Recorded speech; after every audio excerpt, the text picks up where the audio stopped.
this lecture, we will explore effective ways about writing about mental health issues. We will begin with a discussion on what makes good writing, and then move on to specific ways we can change our rhetoric through effective forms of writing and science journalism.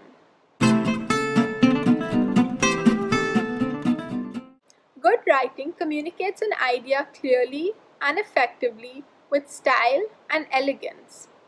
Good writing can be learned and must be learned if we are to change the current conversation around mental health. In making science more transferable and paying special attention to ethical discourse, we can assuage the fear of doing damage by discussing mental illness the wrong way. Let's discuss what the wrong way refers to.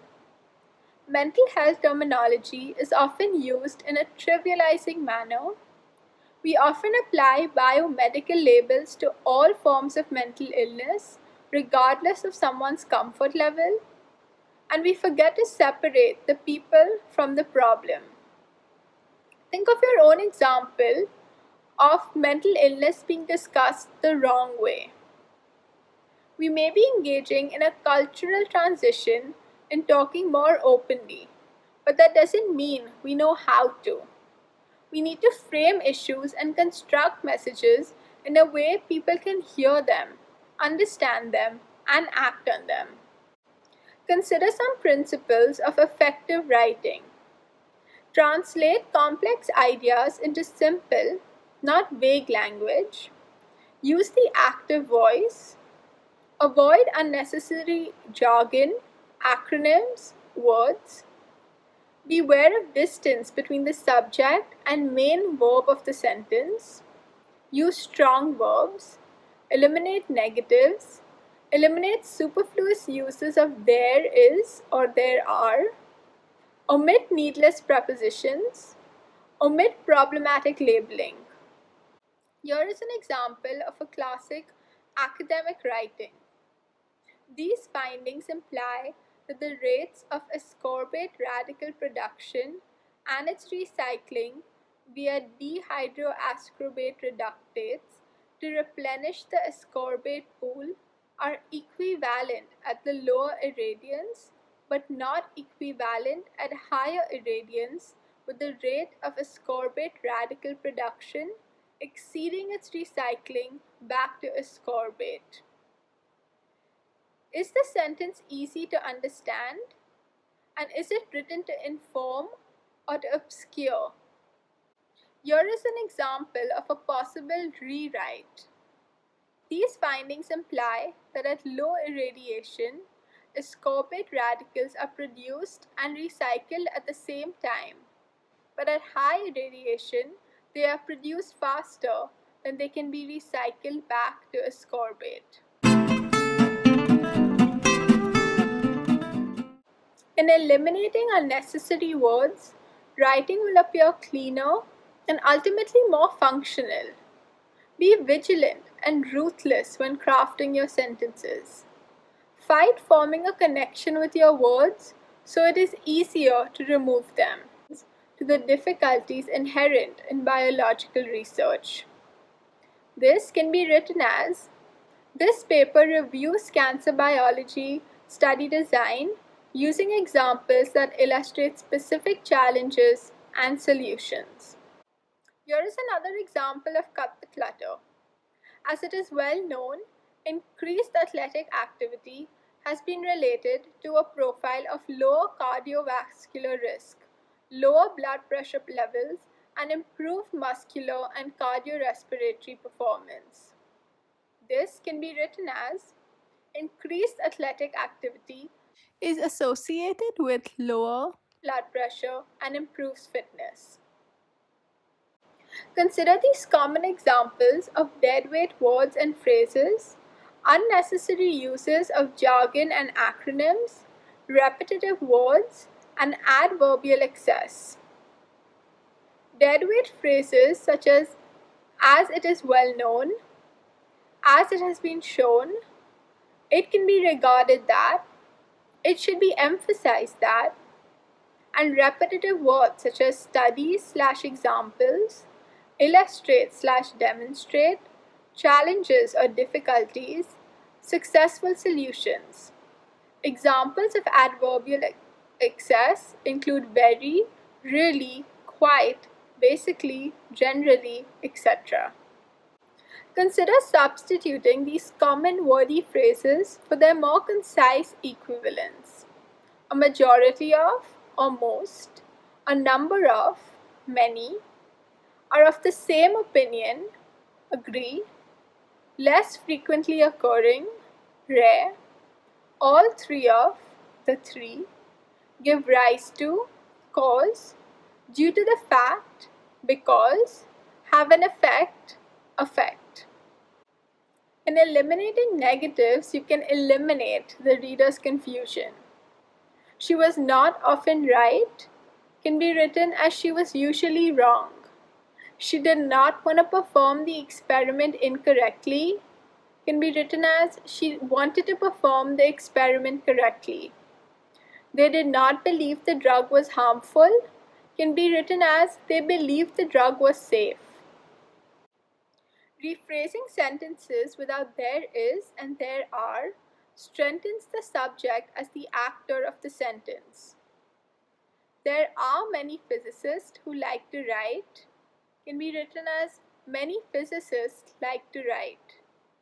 The data confirm that there is an association between vegetables and cancer can be written as the data confirm an association between vegetables and cancer. Omit needless prepositions. That and on are often superfluous. In the following sentences, these prepositions can be eliminated. The meeting happened on Monday can be written as the meeting happened Monday. They agreed that it was true can be written as they agreed it was true. The active voice follows a subject plus verb plus object pattern as opposed to using a form of the verb to be and the past participle of the main verb in sentence construction. It is okay to use first person pronouns in scientific writing when taking responsibility for the paper's content or action you performed. It is okay to use the passive voice in the method section. For example, a recommendation was made by the DSMB committee that the study be halted. The DSMB committee recommended that the study be halted. Or, major differences in the reaction times of the two study subjects were found.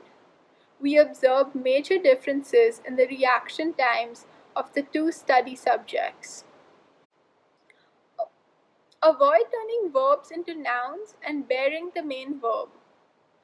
Use to be verbs purposefully and sparingly, as they are not considered strong verbs that give the sentence a punch. For example, the sentence, the WHO reports that approximately 2/3 of the world's diabetics are found in developing countries and estimates that the number of diabetics in these countries will double in the next 25 years would be better written as the WHO estimates that approximately 2/3 of the world's diabetics are found in developing countries and projects that the number of diabetics in these countries will double in the next 25 years. When it comes to mental illness, most health messages are presented within a stigma frame, which leads to the inherent stigmatization of disseminated information. Problematic labeling drives this stigmatization. A national study of stigma focused on children with ADHD found that participants who labeled a child as mentally ill, example versus physically ill, were twice as likely to suspect the child of potential violence and 5 times as likely to report forced treatment. The use of stigmatized labels normalizes stigma and inhibits help-seeking behavior. An example of this is the term mental disorder.